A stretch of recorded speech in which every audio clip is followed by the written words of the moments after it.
नमस्कार, आपण पाहताय सांगली न्यूज।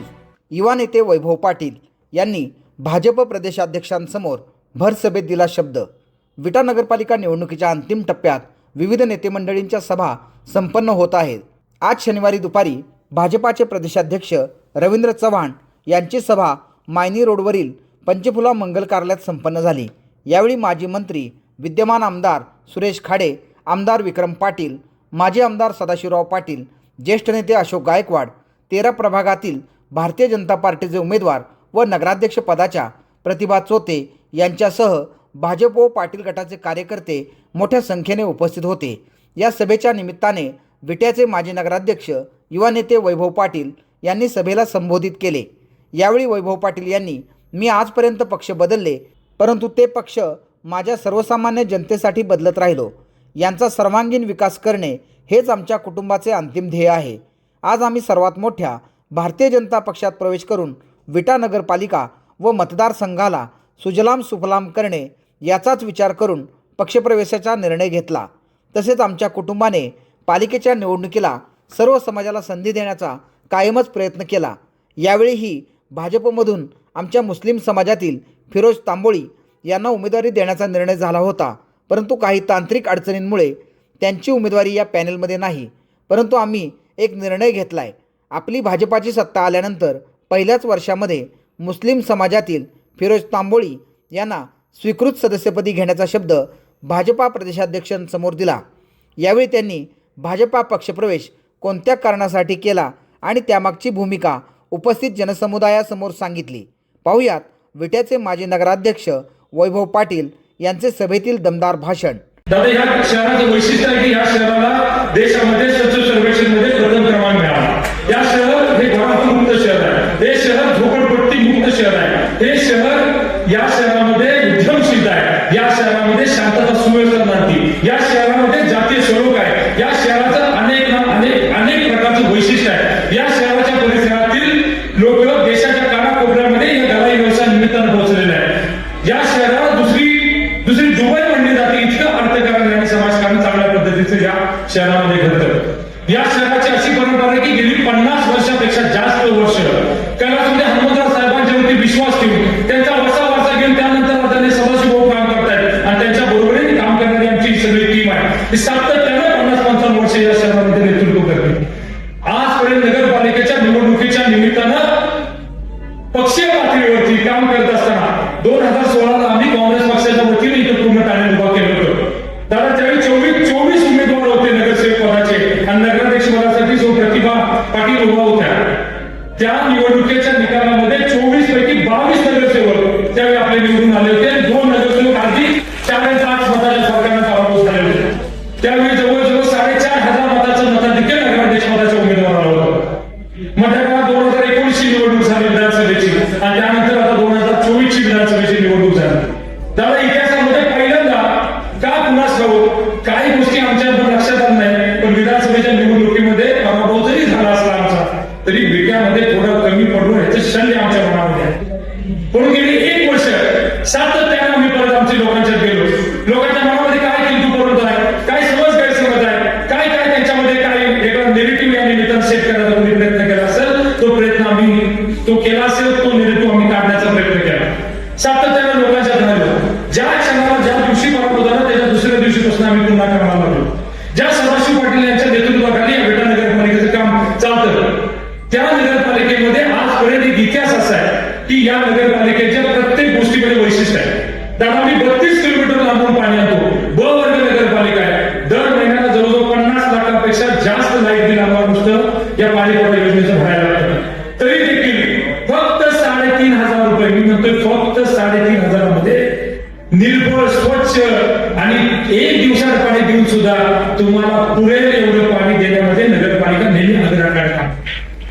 माझ्या माता बहिणी तो बसलाय 1996 पर्यंत अशी परिस्थिती होती की या गावात मुलगी देतात का नाही, मुली देताना विचारले प्यायला पाणी नाही तर मुली द्यायच्या कशा, घागरीचे असे लांबच्या लाईन लागायचे।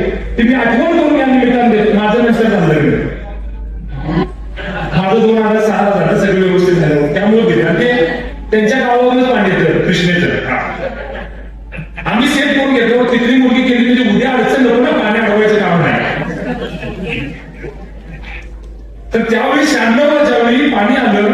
त्यावेळी दादा ते पाणी भारतीय जनता पार्टीचं युतीचं सरकार होतं त्या काळामध्ये इथं आलं.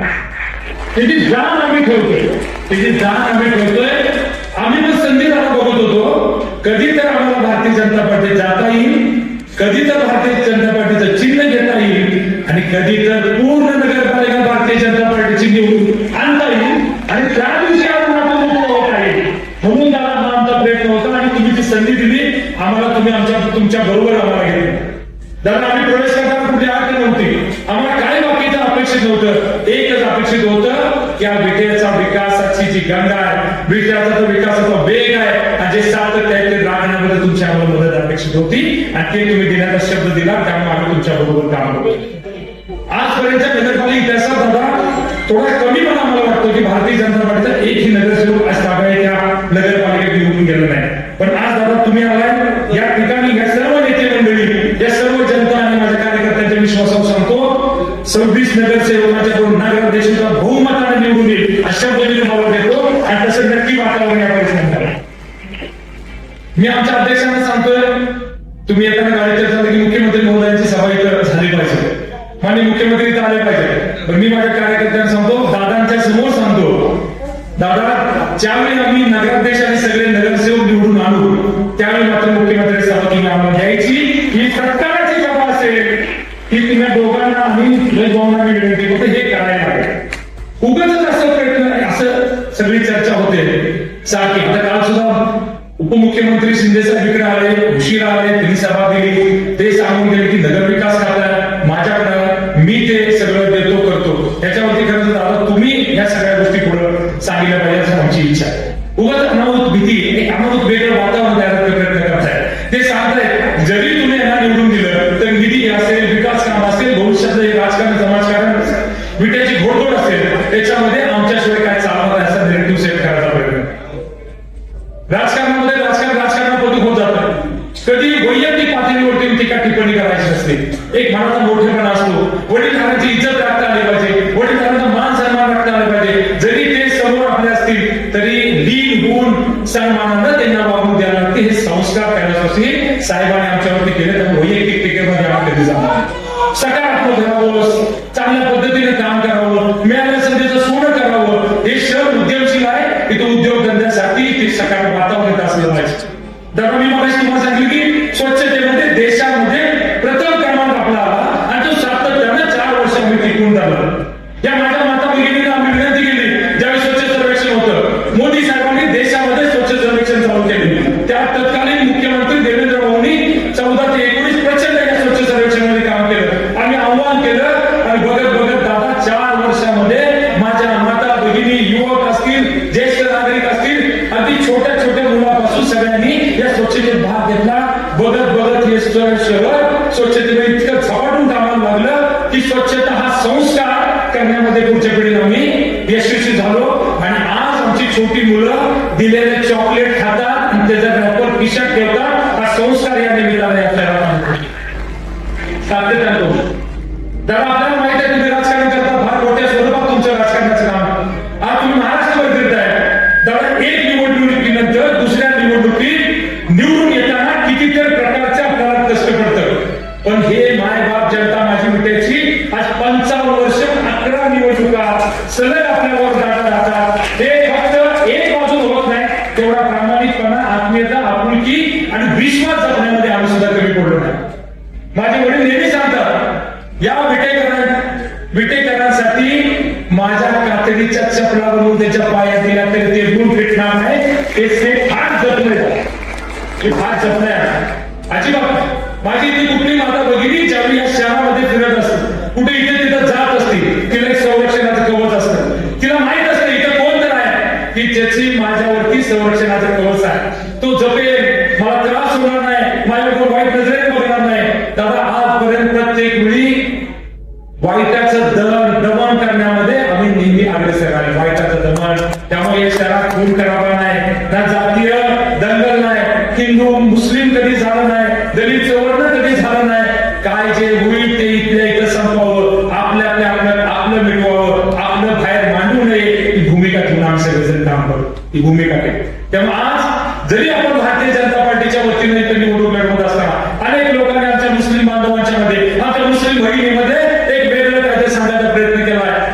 इथं ठामपणे सांगतो, भारतीय जनता पार्टी ही एक जातीवादी पक्ष आहे. या पक्षामध्ये सुद्धा मुस्लिम समाजातील अनेक कार्यकर्ते अगदी फ्रंट लाईनला येऊन काम करतात. मी तुम्हाला या निमित्तानं शब्द देतो की भारतीय जनता पार्टीच्या वतीने असं कधीही होणार नाही की आपल्या कुठल्या तर समाज बांधवावर किंवा कुठल्या तर विषयामध्ये माझ्या मुस्लिम समाजाला बाजूला सध्या असं कधी होणार नाही.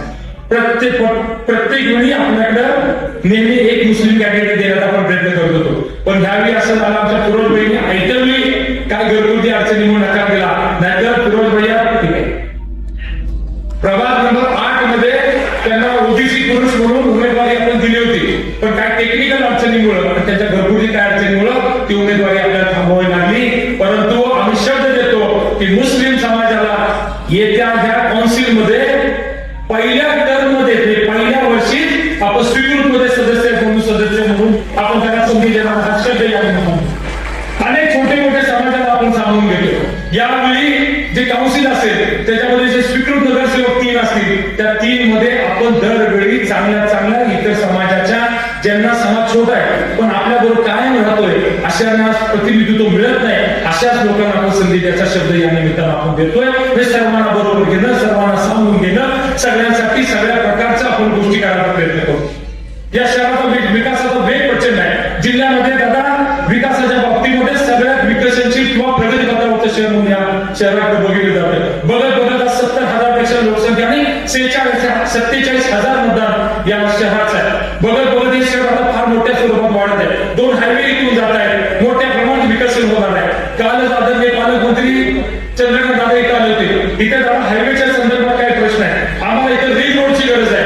हे हायवे 2 जात असल्यामुळे शहरामध्ये रुंदीकरणामध्ये काही प्रॉपर्टी बाधित होणार आहे. त्यानंतर जो आमचा कमर्शियल एरिया आहे तो जास्त प्रमाणात बाधित होतोय. तो प्रश्न आपल्याला दादा सोडवायचा आहे. मान्य गडकरी साहेबांच्याकडे आम्ही विनंती केलेली आहे, आपण सुद्धा याच्यामध्ये थोडंसं आम्हाला सहकार्य करावं आणि आम्हाला जर तो हायवे जसा आहे तसा जावा, ज्याच्यामध्ये रुंदीकरणामध्ये नुकसान आमच्या लोकांचं होऊ नये आणि या शहराला लवकर रिंग रोड जर आपण मंजूर केला तर शहराच्या विकासाची गती आणखी मोठ्या प्रमाणात वाढेल. पाणी पुरवठा योजना मंजूर आहे दादा, पण त्याला वेग नाही आहे. गेल्या अख्ख्या 1 वर्ष सव्वा वर्षामध्ये फक्त 12-14 कोटीचं काम झालंय. योजना 87-88 कोटीची आहे. लवकर ती योजनेला पैसे आले पाहिजे आणि ती योजना प्रगती पथावर पाहिजे. या शहरामध्ये भुयारी गटर योजनेचा एक दादा प्रश्न फार मोठा आहे. हे शहर वॉटर प्लस होण्यासाठी स्वच्छ सर्वेक्षण मध्ये आम्हाला भुयारी गटर योजना इथं असणं क्रम प्राप्त आहे. त्याचा डीपीआर आपल्या राज्य शासनाकडे गेलेला आहे. तर तो डीपीआर जर मंजूर झाला आणि लवकर ती योजना जर कार्यान्वित झाली तर फार मोठं या शहरामध्ये काम उभं राहील. अनेक छोटी मोठी काम आहेत. आमच्या तीर्थक्षेत्रामध्ये आमचं रेवणसिद्धाचं 9 नाटापैकी 1 नाटाचं मंदिर तिथं रेवणसिद्ध म्हणून आहे. तिथं लागून सुलकाई मातेचं देऊळ आहे. या जो परिसर आहे पर्यटनासाठी फार महत्वपूर्ण आहे. तर तिथं जर चांगला निधी आपण देऊ शकतो, पर्यटनामधून चांगलं काम उभं राहिलं तर या शहरात आणखी पर्यटनामधून आणखी उद्यमशीलता तिथं वाढेल. आमच्या यंत्रमाग इथं प्रश्न फार मोठा आहे. ज्या लोकांनी हजारो लोकांना रोजगार निर्मिती दिली, आज त्या लोकांना कुठे रोजगार दुसरीकडे करण्याची परिस्थिती आता या यंत्रमाग व्यवसायामध्ये आलेली आहे. आमचं आपल्याला विनंती आहे, आपलं सरकार आहे, केंद्रामध्ये आपलं सरकार आहे, राज्यामध्ये आपलं सरकार आहे. आपण ह्या प्रश्नाला सुद्धा कुठेतरी आपण भविष्य काळामध्ये काही न्याय देऊ शकलो तर चांगल्या पद्धतीचं हे इथं आपण ह्या लोकांना मदत करू शकतो. पोल्ट्री व्यवसायामध्ये आमचं शहर मोठं आहे. आज लाखो अंडी मुंबईला रोजच्या रोज पाठवणारे आमचे पोल्ट्री धारक आहेत. त्यांचे काय प्रश्न आहेत त्याला आपल्याला न्याय द्यावा लागणार आहे. एमआयडीसीचा प्रश्न आहे. उद्योग नगरी आपली ही झाली पाहिजे, उद्योग व्यवसाय धंदे इथे आले पाहिजे. त्या दृष्टिकोनातून आपल्याला आता काम करायचं. मला खात्री आहे पुढे या केंद्र शासनाची जवळजवळ 3.5-4 वर्ष अजून शिल्लक आहे. केंद्रात आदरणीय पंतप्रधान नरेंद्र मोदी साहेबांचं सरकार आहे, इथे खाली देवेंद्र भाऊंचं सरकार आहे. याची अजून 4 वर्ष बाकी आहे. तुम्ही फक्त आम्हाला शक्ती देत राहा, तुम्ही पाठबळ देत राहा. आम्ही जे चांगली कामं जी लोकाभिमुख असेल ज्यावेळी तुमच्याकडे घेऊन येऊ त्यावेळी फक्त त्या कामाला न्याय देण्याचा प्रयत्न करा. भारतीय जनता पार्टीसाठी भविष्य काळामध्ये हा विधानसभा मतदारसंघ असेल नाही नगरपालिका असेल ही बाले किल्ला म्हणून राहील. हा शब्द या निमित्ताने बाले किल्ला. तुम्ही जो उमेदवार द्याल तो कोणी असेल त्याला निवडून आणण्यामध्ये आम्ही सगळेजण तिथं रात्रीचा दिवस करू. आणि ज्या पद्धतीनं तुम्ही करता ना ए कॅटेगरी, A+ कॅटेगरी, अशा तुमच्या कॅटेगरी असतात ना, सम्राट बाबा सांगतात समजून A कॅटेगरी आहे, A+ कॅटेगरी आहे. भविष्यात हा मतदारसंघ A+ भाजपचा असेल हा विक्रम तुमच्या सगळ्यांना शब्द देतो. माझं काय झालं पेक्षा तिथून पुढे काय करायला विषय महत्वाचा आहे. अनेक लोक आम्हाला म्हणतात पक्ष बदलतो. हो, बदलतो. यांच्यासाठी बदलतो, इथल्या नागरिकांसाठी बदलतो, इथल्या जनतेसाठी बदलतो. हो, बदलाव आहे, बदलतो. पण दादा, आता माझी आई इथे उपस्थित आहे. ज्यावेळी पक्ष बदलायचा म्हणजे माझा प्रवेश होता, त्यावेळी संध्याकाळी सकाळी प्रवेशाचा कार्यक्रम होता. संध्याकाळी जाताना मी तिला नमस्कार केला. मला म्हणली, माझ्या मनातल्या पक्षात तू चाल. आई उपस्थित आहे आणि नेहमी तिनं काय नसतो तिच्या मनात भारतीय जनता पार्टीबद्दल फार प्रेम, आपुलकी, आत्मीयता तिच्या मनात. मला म्हणजे आता परत पक्ष बदलायचं काढायचं नाही. आता एकदा चालत तो बीजेपीतच तू राहायचं.